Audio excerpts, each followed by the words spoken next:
साध्वी तो जी, अभी जो आपने बात कही, मैं तो अभी ये सोच रहा था कि ये बात बिल्कुल ठीक है कि आपका कार्यक्रम नहीं हो रहा, आप वहां नहीं जा रही हैं बर्मिंघम में, जहां पर ये मंदिर को घेराव करके वहां पर हिंसा करने की कोशिश की गई। ये वहां पर मौजूद लोग जानते थे, उसके बावजूद उन्होंने वो हरकतें करी। वो तस्वीरें भी हम स्क्रीन पर अभी हम चाहेंगे कि वो दिखा दें कि हम कहां की बात कर रहे हैं, बर्मिंघम में, इंग्लैंड की। अगर आपका कार्यक्रम वहां हो गया होता तो सोचे क्या होता। अभी तो आपका केवल जाने की बात आई थी और आप ये बात भी पता चल गई थी कि आप नहीं जा रही हैं, तो अगर आप चली जाती तो क्या होता। जी सौरभ जी क्या हुआ कि मुझे वहाँ अमेरिका जाते ही कोविड हो गया, और क्योंकि मैंने उसी स्थिति में 5 दिन क्वारंटाइन रह के पूरे 1 महीने की यात्राएं की, तो मुझे लग रहा था कि मेरा शरीर साथ नहीं देता, तो हमें वापस भारत जाना है। तो हमने पहले ही निश्चित कर लिया था और ये प्रचारित कर दिया था कि मेरे कार्यक्रम पोस्टपोन हो गए हैं। उसके बाद ये सब हो रहा है। और क्या बताया जा रहा है कि साध्वी ऋतंभरा समाज में जो हिंदुओं को आके मुसलमानों के और ईसाइयों के विरुद्ध नफरत सिखाती है, जो राम कथा में सारा समाज सुनकर भाव विभोर हो जाता है, करुणा से भर जाता है। आप क्या आरोप लगा रहे हैं। और फिर मान लो आपको साध्वी ऋतंभरा से तकलीफ है, तो हम तो आ ही नहीं रहे, फिर आप मंदिरों पे आक्रमण क्यों कर रहे हो।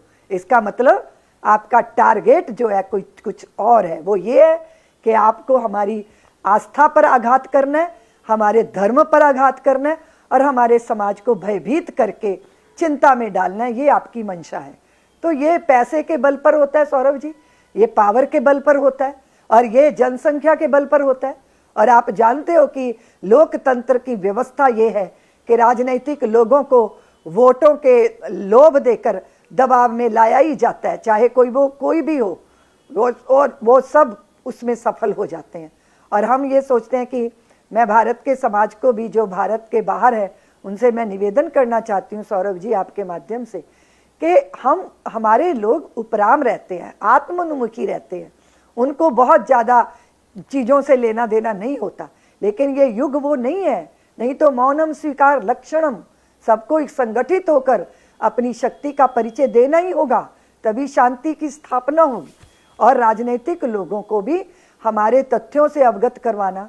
और आपको मैं बताना चाहती हूँ सौरभ जी कि ब्रिटेन की पार्लियामेंट में मेरे कार्यक्रम हो चुके हैं, जिसमें सांसद भी सब शामिल हुए हैं, क्योंकि मैं वात्सल्य का कार्य करती हूँ जो सबके दिल को छूता है और उसके लिए समाज का इतना भारी समर्थन रहता है। कई जगह पर मुझे, जैसे मैं अमेरिका में गई तो शुगरलैंड, ह्यूस्टन के पास एक जगह, तो वो वहाँ के मेयर ने मुझे पूरी एक कुंजी, एक की सिंबल के रूप में दी और कहा कि साध्वी ऋतंभरा, आपको आधी रात को भी आप शुगरलैंड आएंगी तो आपका स्वागत है। इतना बड़ा समाज साथ में जुड़ता है सौरभ जी, लेकिन चंद कुछ लोग ऐसा वातावरण बना रहे हैं जैसे कि मतलब सारी परिस्थितियों को वो ही मोड़ दे देंगे। उनका एक ही मंशा थी। अमेरिका में भी उन्होंने कोशिश की कि मेरे कार्यक्रम में जो आयोजक थे उनके ऊपर दबाव बनाया, धमकियां दी, और लोगों को डर भी लगता है। लेकिन बहुत सारे लोग ऐसे भी हैं जो निडर निर्भय होकर अपने कार्य को संपन्न करते हैं। मैं अपना पूरा 1 महीने का बहुत ही शानदार तरीके का कार्यक्रम, मेरे कार्यक्रम होते हैं, 1 दिन में सारा समाज इकट्ठा होता है, उसमें सभी लोग होते हैं सौरभ जी। आपको मैं निवेदन करना चाहती हूँ कि कनेक्टिक एक स्टेट है अमेरिका की, जहाँ पर एक न्यू टाउन के सिटी में सारे जो गोरे अमेरिकन हैं, उनके बच्चे 15-20 दिन के लिए वात्सल्य ग्राम में आते हैं, वो आके रहते हैं और यहाँ से वापस जाते समय उनकी आंखों में आंसू होते हैं और उनके माता पिता हमें धन्यवाद देते हैं कि दीदी माँ, हमारे बच्चों में इतना परिवर्तन आया।